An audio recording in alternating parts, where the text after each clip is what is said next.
Hello, I'm Lily from Shareflow HFG Offenbach. Today we present a digital talk with Ines Alpha. We're going to talk about her work as a filter creator in Paris. She's also going to tell us about her motivation and the future of digital filters that you know from Instagram and Snapchat. So please enjoy. Yeah, Ines, thank you that you said yes to this talk with Shareflow.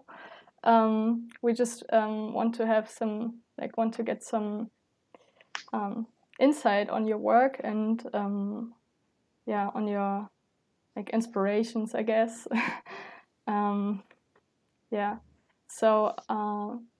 Just tell us who you are, what you do, just a little introduction. Yes, sure. So I'm Ines Alpha. I'm a digital artist, and I created a project that I called 3D Makeup, and it's a series of makeup using digital softwares. And I also do augmented reality filters. So I don't know if I should. I have like a presentation that can be between 10 and 15 minutes where I show a little bit of my work, like videos and GIFs and filters. Should I show that, or is it? I can like just scroll. Sure, if you could do that real quickly, I guess that's fine. Oh, just looking for a good slide here. Yes.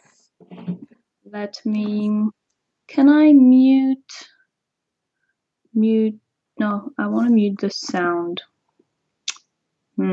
That's gonna make. I'm just because I usually do that on Keynote, and it's an HTML now, and I would love to mute the sound of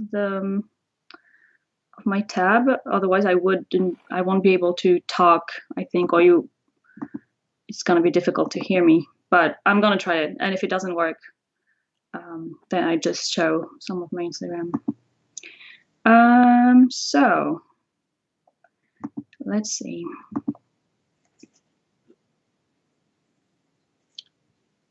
Can you see my screen and my presentation? Yes. Okay, cool. So, yeah. It's okay. I'm listening.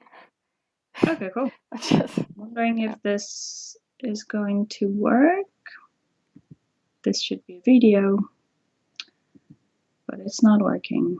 Nice. That's pretty interesting. I tested earlier and it worked perfectly, and now it doesn't work. This is really interesting. Oh, what? You can still hear me, right? Yes, I hear your voice. I think it's didn't hear any sounds from videos or anything yet. I know the problem. I'm sorry, my bad. I changed the location of the presentation. Okay, sorry. It's all good. It's all good. So this is this a filter from like Instagram or? So this, I found that I can turn up the volume. I'm quite happy I'm able to do that. So those are videos that I've made and I've worked on for the past couple of years, and those are all post-production. So it's computer generated images that I did using a 3D software, and that I added afterwards after having done the video. And those are different people, artists, musicians, drag queen performers that I collaborated with. So sometimes I did the video with them if I could physically meet them. And most of the time, and it was way before the pandemic, those people were just living abroad and not in France, and they would send me the video they would do with a camera or even with their phone. Which I kind of enjoy, because using the phone, you could have the feeling that people were wearing the 3D makeup like they were just naturally doing a selfie and they were wearing something in 3D in their face. And I thought that was something that could look more real than when the video is more set up, if that makes sense. So originally, I'm an art director, specialized in advertising, specialized in luxury, beauty, cosmetic. So I've worked for 7 years there on beauty and makeup visual mostly.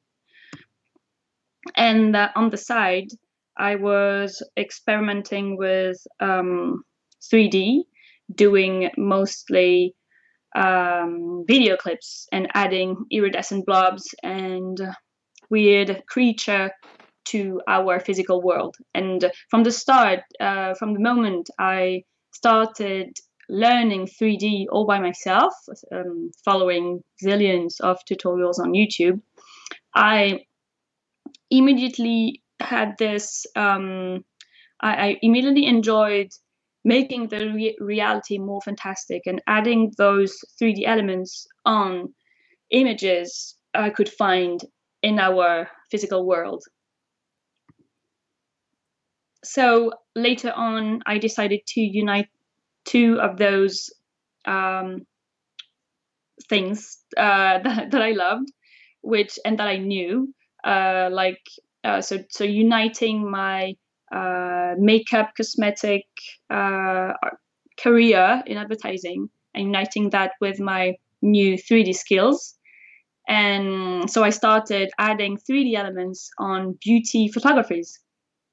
And I did that quite accidentally, just for fun. And I thought that I never saw that before, and that would be interesting. And I was, at the time, I was watching RuPaul Drag Race. I was discovering all those very creative people on Instagram playing with their face and makeup. And I thought, why couldn't I add 3D element on people's faces? And that would be some kind of a makeup from the future.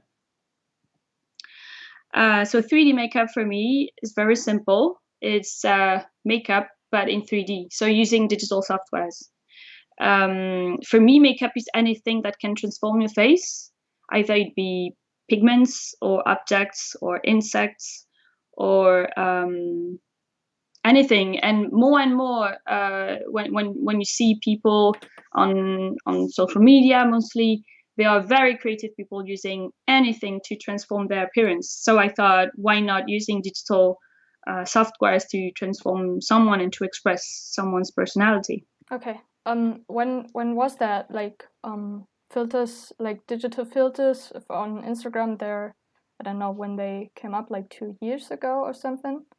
Mm-hmm. So did you just jump on that train immediately, or how did that come to be? I can come back to a normal video if that's better. I was going to go through to all my presentation at once and then let you ask the question, but I can stop it and then get back to it when it makes sense to answer to your questions, maybe, if that's okay for you. Sure. Yeah. Okay. So when I started, the augmented reality filters didn't exist. There were some apps that you can use to transform your face, like Old Booth. That's one of the name of the apps. There were L'Oreal Genius, which was an app to add makeup on your face. And at that time, it wasn't even real time. It was just like an app to add makeup on a photo of you, or on a selfie, but after having taken the selfie. And maybe it was the very beginning. I mean, when I started, there weren't any apps to do that. And then I saw that Snapchat released face filters, and all those face filters were like dog ears, unicorn face. And that was quite annoying because people started to call my work filters. And I was like, no, it's not a filter. It's the future of makeup. Okay. It's people wearing makeup on their face. But for me, I don't call myself filter, because a filter for me is something that it transforms the whole image, and it's like a layer between you and the person that is looking at your face. And my work is not about putting a layer between two persons. It's about just transforming someone. And it happens that augmented reality is the best tool to make my work accessible to everyone. Otherwise, no one can wear my creations. If it stays in post-production, then it's just 3D added in a video, and then this 3D, even though it looks super realistic and super beautiful, the 3D stays in the video when you do post-production. So if you want everyone to play with your creations, the best tools now is to adapt it to AR. And when I started, there weren't those. There were not. There were some artists playing with augmented reality, like Jeremy Bailey, but technically, it looked super hard for me to have access to this knowledge, and I couldn't find any tutorials on YouTube at the time. And I even thought about doing like holograms, like projecting things on faces, or I didn't know how it will evolve. But then when I saw that there were AR filters, I thought, of course, that's the future. That's where I need to go. I'm quite happy I'm able to do that. So those are videos that I've made and I've worked on for the past couple of years, and those are all post-production. Don't know if you can still hear me, because I can't see you moving or talking. So okay.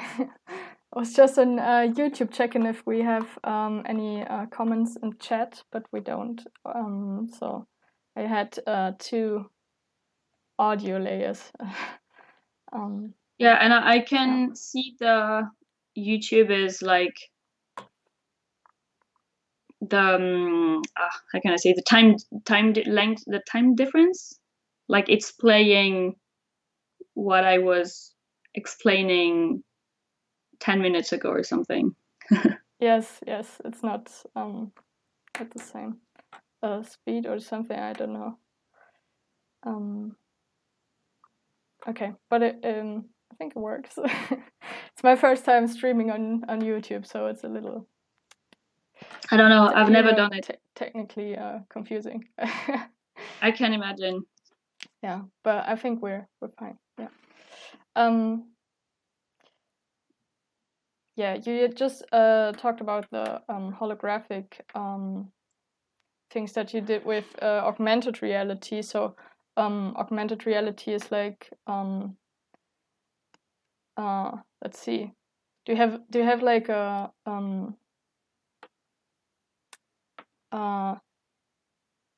definition, for augmented reality, for people who don't know what that is? I mean, I have my own way of explaining it. For me, augmented reality is like that extra layer of digital elements that you can add on the physical world through a device like a smartphone. So in a second, you open your for now it's a smartphone, but maybe in a couple of years it will be contact lenses, Google Glass, or AR glasses. So in a second, in even less than a second, in real time, you have a layer on top of reality with digital elements that transform that reality. So for me, that's and when I say transforming, for now we see a lot of added 3D elements, but it can be also removing, hiding, or transforming, like making that reality different, changing the colors, changing the textures. So yeah. But it's always live, so it's not this post-production is not augmented reality.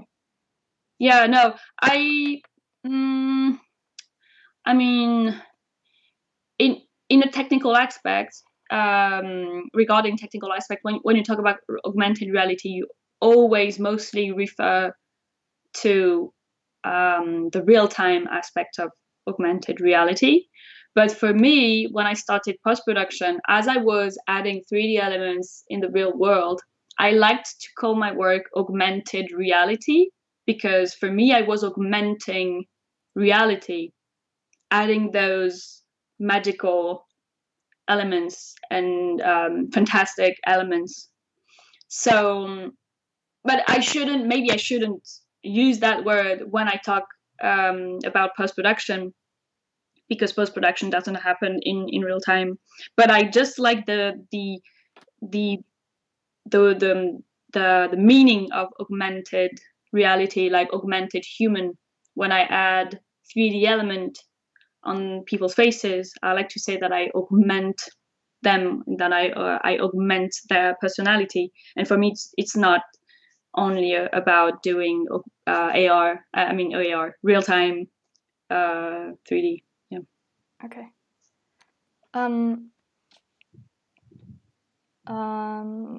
Let's see. I have some questions I wanted to ask you. Sure.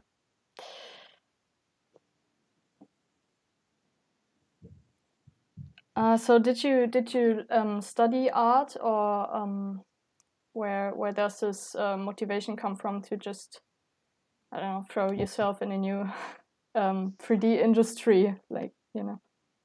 I went to an applied art school where I studied lots of things, and I wasn't specialized in any of them.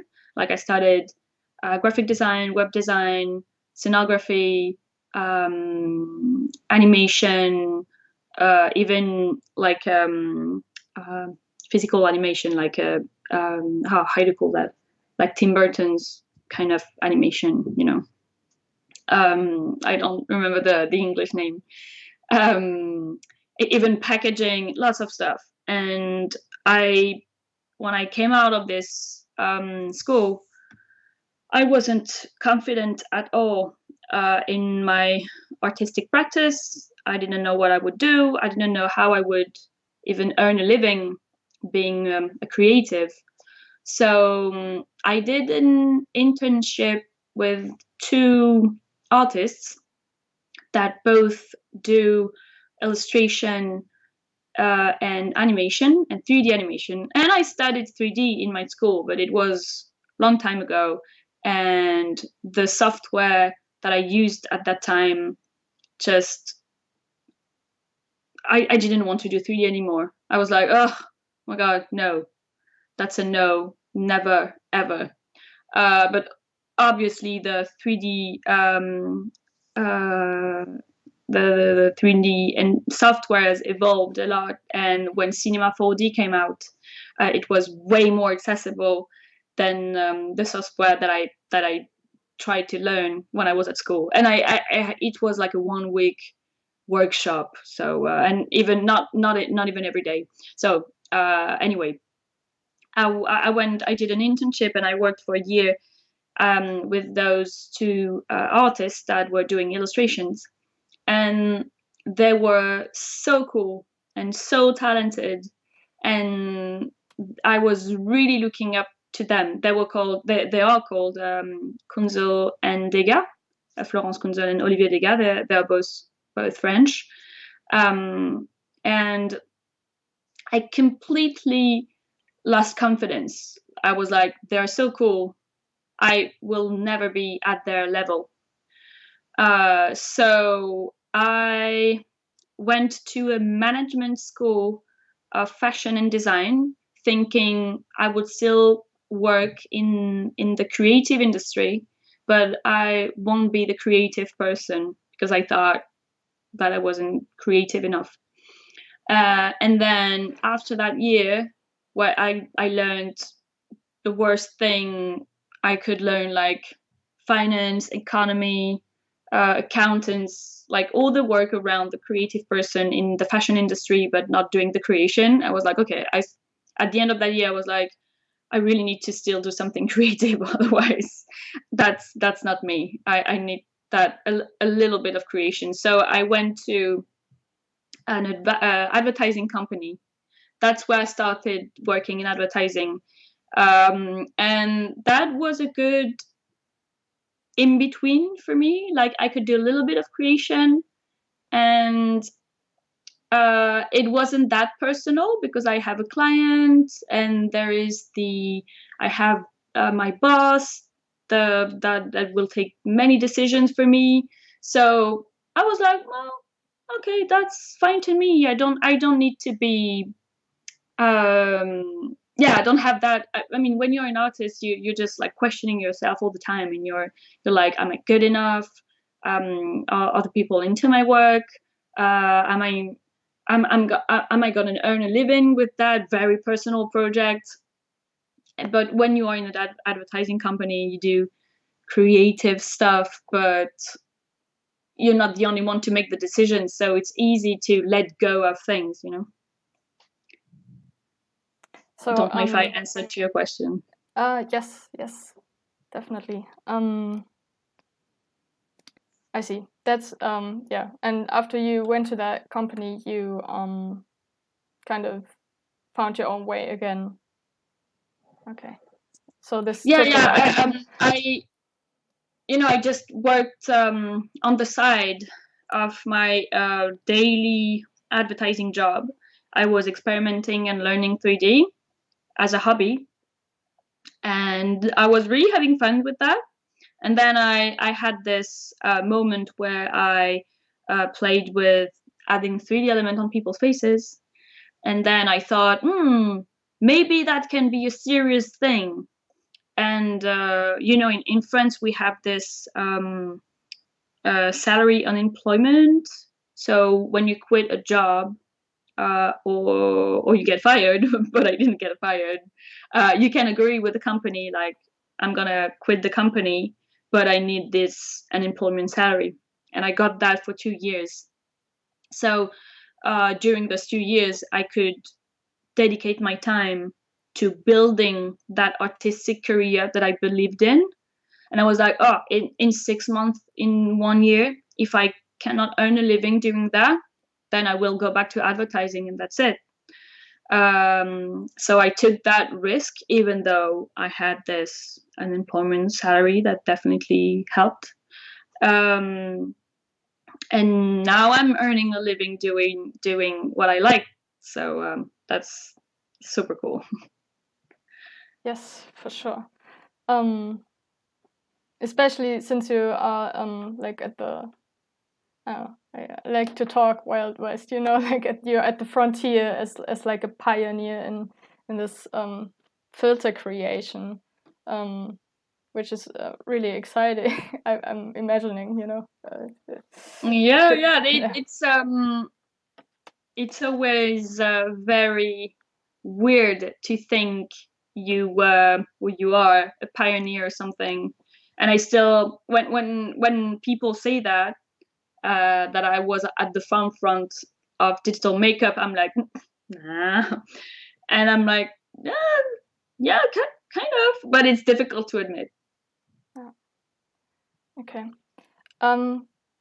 Yeah, I wanted to talk about women in the like graphic design, 3D industry as well, or 3D creation. So how did you perceive your creative upbringing as a woman, and was it like easygoing? You could just concentrate on yourself, or did you have to deal with a lot of like, I don't know, and maybe like sexist issues, or like pressure from the men's world? Or so in the advertising industry, definitely. And I think that I realized that sexism still existed when I entered the advertising industry. So maybe that's out of the subject, because I guess you want to talk about more when I entered the AR thing. So when I started doing my own career, I mean, I'm working on my own. I'm completely independent, and but when I started getting my hands on digital softwares, and especially with AR filters, the community is really lovely and it's really diverse from my point of view. And I mean, I don't have any statistics, but I'm talking to very different kind of people in the filter community, and there are a lot of women, and there are a lot of very talented and even very technical, because sometimes you think as you're women you cannot be very technical, you know. And I saw a lot of women that I'm like, seriously, okay, we're here, you know. So that's really cool, and I was really happy to see that. And even, you know, when you see, I mean, maybe it's biased, but when you see the some press articles about like the creators at the forefront of digital makeup filter creations, they select a lot of women, which I'm really proud of course. And sometimes I'm like, are they featuring our work because, you know, brands, magazine, they need to show more women, or are they showing women just because they think we're, I mean, I don't, my brain doesn't make any difference between any sex or gender. Like I don't care, but I know that the society cares, and I know that the society is built like this way, that there is men, women, binary, and it's difficult to deconstruct that thing. For me, someone that is talented is just someone. I don't care about, I mean, I don't know. But I think it's important to talk about it, and it's important to give visibility to minorities.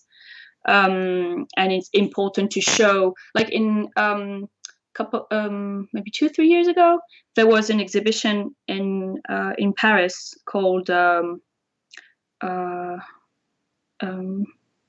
I don't remember, PC Girls maybe, or something, and it was about how computers, at the start of creating computers, most people working and managing computers were women, and then men discovered that they could do bigger things using computers, and then they started to say very sexist thing like, women are comfortable with computers because it's like cooking. When you know the recipe, the Which food is sounds gonna funny be, nowadays, you know. yeah, because they like so many organizing men stuff, you know. working. It's like housewives, they love organizing, so they must love coding. And then they discovered that they could make power, money, or I don't know, and they said, no, now computer is a man thing. Like, what the fuck? And they showcased after more contemporary stuff and made by women. So that's very cool. I can definitely see an evolution in that way, where now, I mean, again, when I see the community, in the filter community at least, when people are talking, I don't feel any difference or different behavior when you're a woman, a man, or even there is a lot of people from the LGBTQI plus community as well, and they're just talking about how to make filters, you know.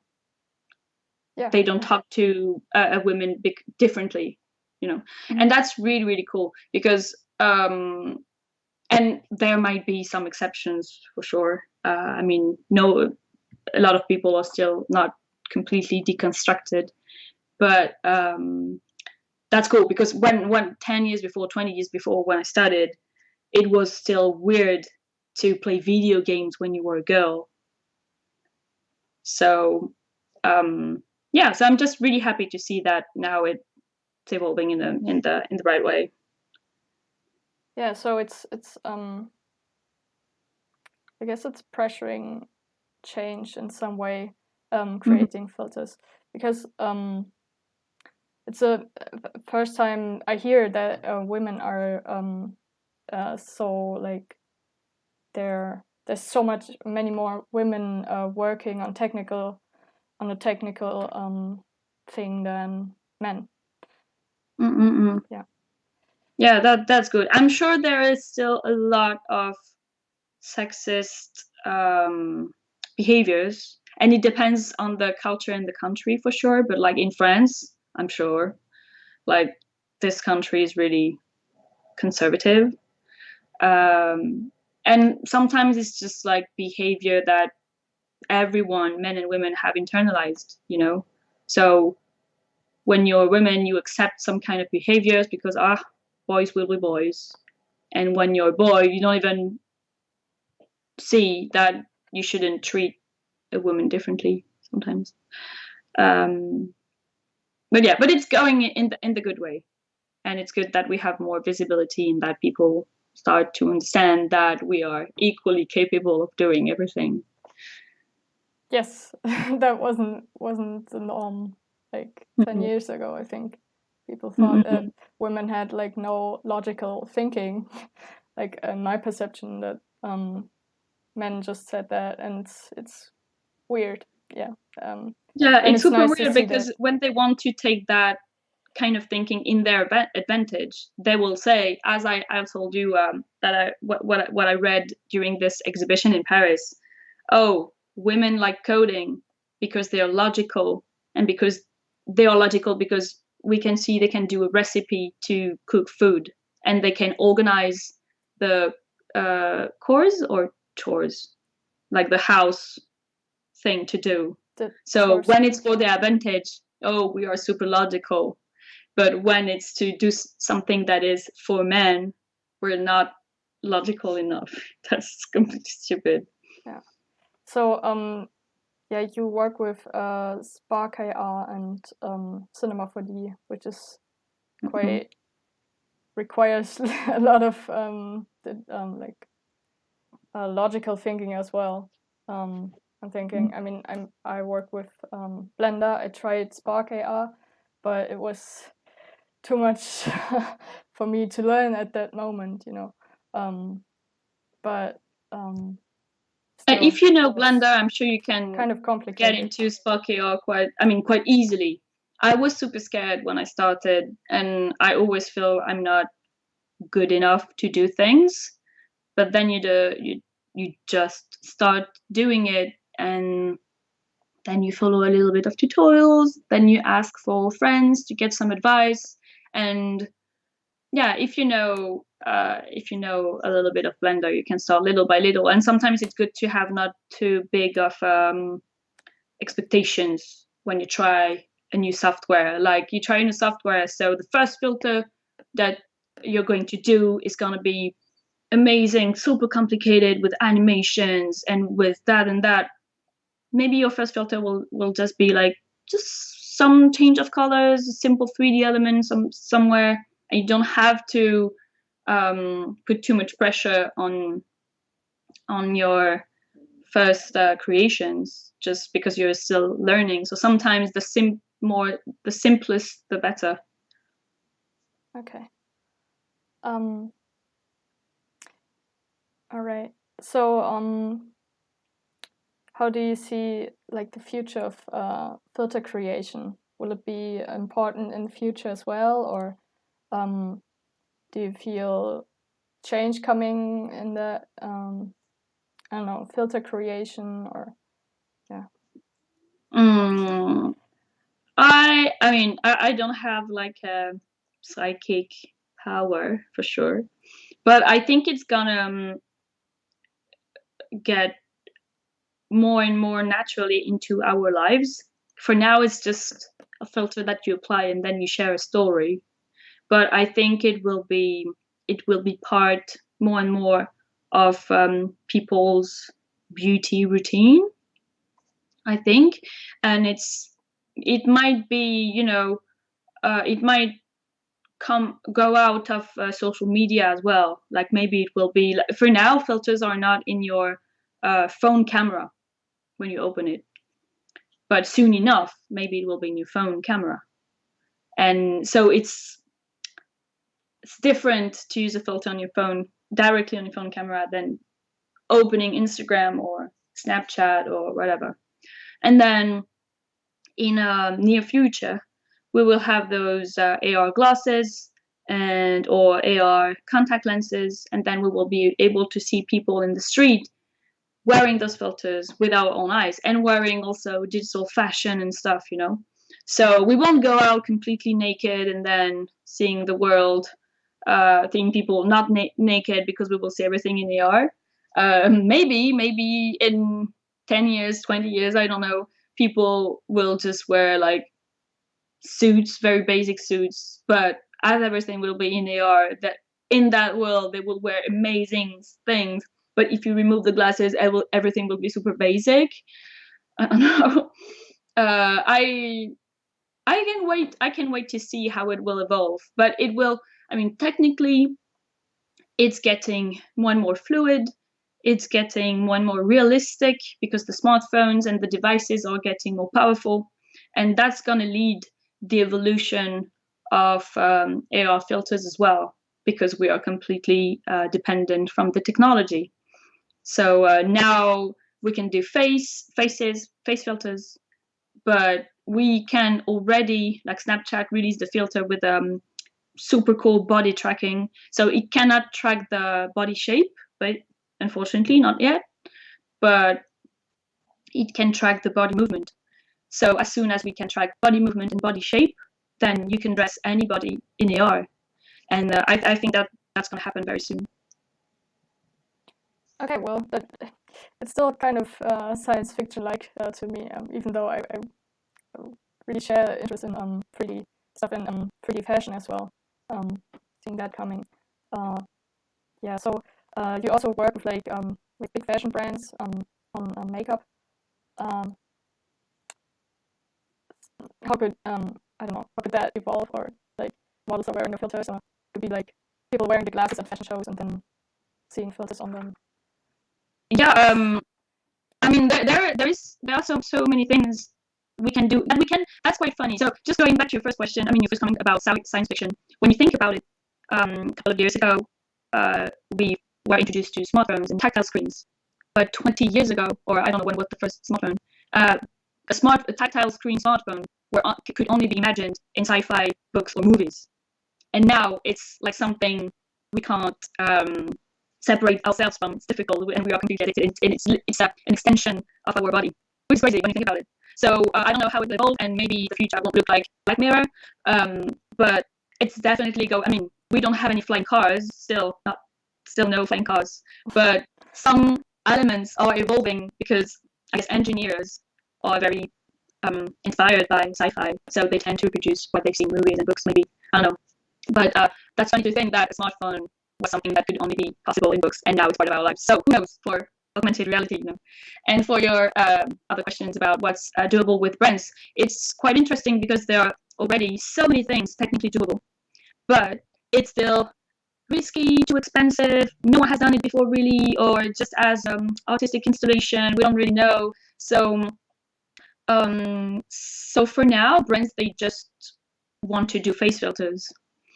But like I proposed to some brands to do AR runway show, for instance, and like making a filter and presenting the clothes in a filter. But I mean, maybe I didn't propose the idea to the right brand. And some brands do, like all the brands, they did video games, runway shows after the pandemic. I mean, during the pandemic, sorry. So yeah, I guess it's a matter of timing and the right connection and the right meeting the right people at the right time to make things move a little bit. But otherwise, when you do when you're working in new technologies, it's difficult to connect your wavelength to others. Like you can only be at the far front. You can only be more in the future than other people. Even like face filters. Like for me, because it's my work, I feel that face filters are everywhere and everyone are using them. But in the reality, like people that are following me, they will use face filters. But for most of the people on this planet, it's very new. So it's completely normal. Like it's not I'm not judging them. Like, of course, it's very new for most of the people. Like, I'm working in this industry, so for me, it's totally normal. So I guess there's always like a time where the technology needs to be implemented in people's life, and then they will get used to it, and then it will be like a normal thing to do for everyone. But even now, like the younger people, they use face filters a lot, but after 25, 30 years old, people don't use face filters anymore, really, you know? Yeah. So I don't know if they will never use them, or if it will be a huge trend where no one will ever present themselves without a filter anymore. I have no idea. Okay. Well, your face filters are really exciting. I think they're really colorful. There's like really like realistic animation. So that should invite people in the future to use them as well, I think. Thank you. I hope so. I don't know. For now, I'm just having fun creating weird things, and I hope that people are having fun too. And that's my main goal, is for people to just have fun, see themselves differently, feel beautiful, and just maybe helping them having more confidence to present themselves out there. But because filters help me a lot to put myself out there. Like, I rarely present myself, share videos of myself without a filter on, because I don't know, I don't want to show myself too much, you know. And I don't like my face, you know. I see myself already too much in the mirror, and then I have my face on the phone, and I'm like, oh, who is she? So with a filter, it's easier. So so yeah, that's my main purpose, and also, of course, to push the boundaries of makeup and beauty, and just show something different that we haven't seen before, and something different that we're seeing in the magazines and in the movies, and yeah, trying to diversify the beauty standards a little bit. Okay. I see. So, I don't know. Do you want to wrap it up, or do you want to show some of your work, or I don't know. I mean, I could go through my keynote again, but I talked about. I mean, I can show some of my filters if you want, or I don't know if you have if people asked questions about what I said, and I can illustrate my answers with some images. I don't know. I think it'd be nice to see some of your works. And we just interrupted it right here. Yeah, It's interesting to see. I mean, sorry. Wait, there's a question. Oh, yes. Okay. Can you see my video? Yes. Yeah, I can see it. Yeah. Just removing the sound. So those are videos that I presented earlier. Those are post-production only, and two of them, actually, the two on the left, I adapted them to AR filters. That's a little preview of so I work in Cinema 4D.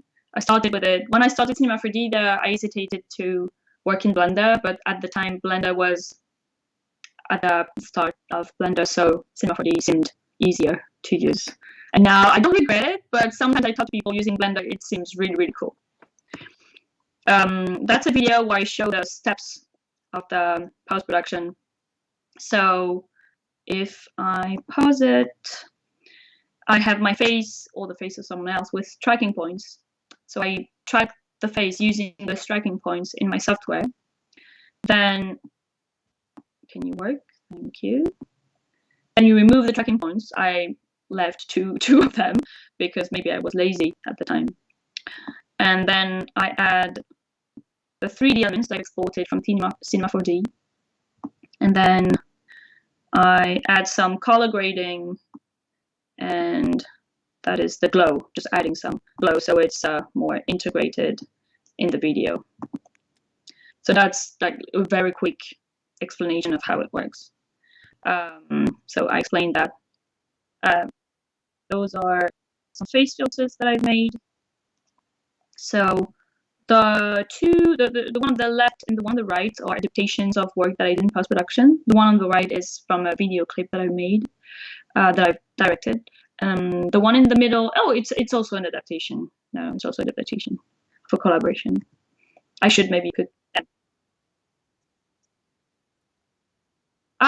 Most of the time I add sound to my face filters or videos, especially videos, because I think it's adding sound to something created completely in CGI makes it more real, because on our planet everything makes a sound. And depending on the sound, if you're blind, for example, the sound can give you hints of what's that thing, that element is made of. So depending on the sound you create to go with that virtual element that you created, it's gonna feel different and you're gonna tell a different story. So for me, sound is very important.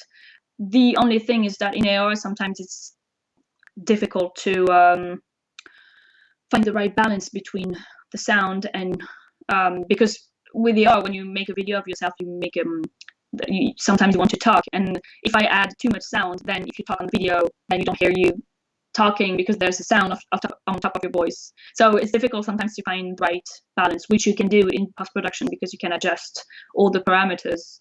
But when it's real time, it's difficult to know how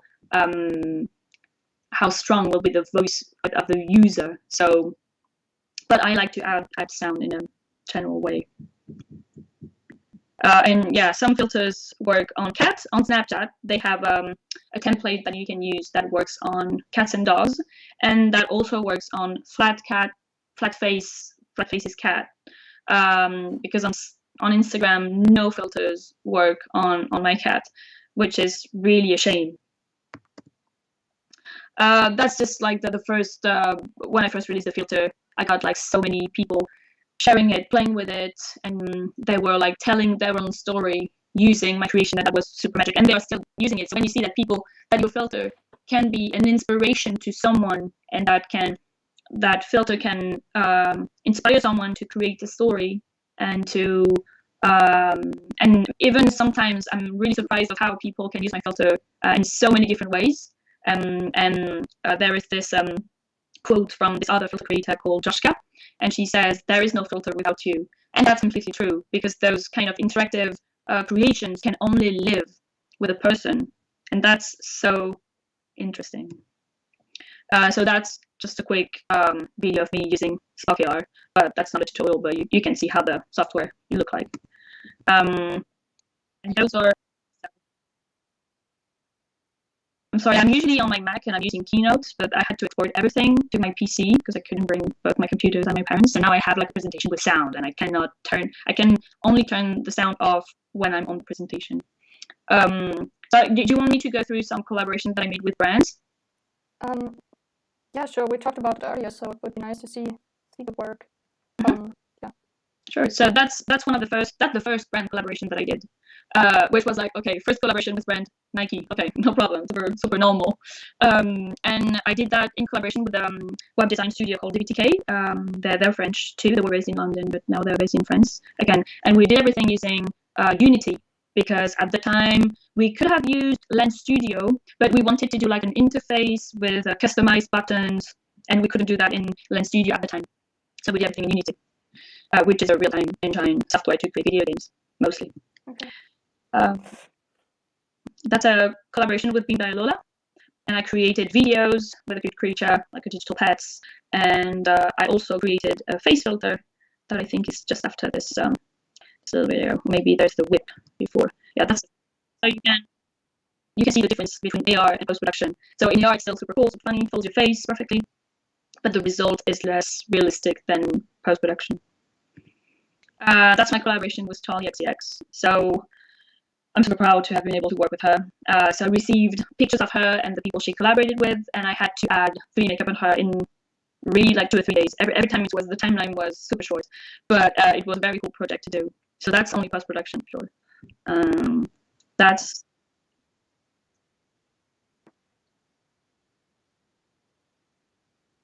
So this one was last year, right? I worked on this one last year with Suffrages, and I had to illustrate a couple of products from their skincare and makeup, the skincare and makeup brands that they are representing at this department store. And those were only short videos. Unfortunately, I didn't develop them as AR filters, but the project looked really nice. I'm really proud of it. That's the Dior Makeup collaboration, where I collaborated with a makeup artist, Peter Phillips. He's the makeup artist, creative director of Dior Makeup, and I also sorry for the sound. I also did the face filters to go with the video. And yeah, there's a couple. That's a Burberry and GQ Korea face filter. That's personal projects that I did during quarantine. Like I tried to create face masks as it was the first time of my life that I had to wear a face mask, but doing it more in my style. And I recently adapted, because on the left it's a post-production and on the right it's a face filter. So I recently had some free time and I adapted those videos to AR. And it's a very different workflow. So the movement of the tentacles are less fluid than in post-production, but it still looks pretty cool. And that might be the last slide. That's a project that I unfortunately couldn't exhibit in any gallery. I had planned. I mean, a couple of galleries invited me to exhibit this project before the pandemic, but then COVID arrived, and this project is tactile. So you use a tactile screen to apply 3D element on your face. And for me, it's a very important project because it's the project the closest to physical makeup routine, because you can use your finger to do the makeup you want on your face, and the digital elements are like a palette of pigments, but digital pigments kind of. And I can't exhibit this project because it's tactile. So during COVID, you cannot do tactile stuff. It's risky for the galleries. So I'm still waiting for the pandemic to be over so I can exhibit this project finally. And yeah, that's the end of my presentation. Yeah, well, thank you. That was really, really nice seeing all this work and hearing your thoughts about it. And we definitely hope that you have many more projects in the future, since it feels like there's something new coming every time. I hope so. I hope so. I mean, I'm working on it. Yeah, well, I don't have any more questions written down, so I think we can wrap it up. Okay, cool. You tell me. Yeah, thank you again so much. Thank you, Lee. Thanks for having me on your YouTube channel. Yes. Yeah, we'll upload the video so we can see it afterwards on YouTube. I'll share the link with you. Yeah, thanks everyone for watching. I'll just quickly see if we had any more questions. Unfortunately, video and sound always help. Yeah. I hope it didn't like interrupt all the time, so we had kind of a fluid conversation. We'll see. Yeah, so there's no more questions from the viewers. So yeah, thank you. Thank you very much, Liddy. And I hope to talk to you again. And yeah, sure. Yeah, we're with really pleasure. excited to see your work in the future. Thank you very much. I'll have thanks for inviting me on your YouTube channel again, and I hope to talk to you soon. And yeah, have a great day. Yeah, you too. Thank you. Thank you. Bye. Bye.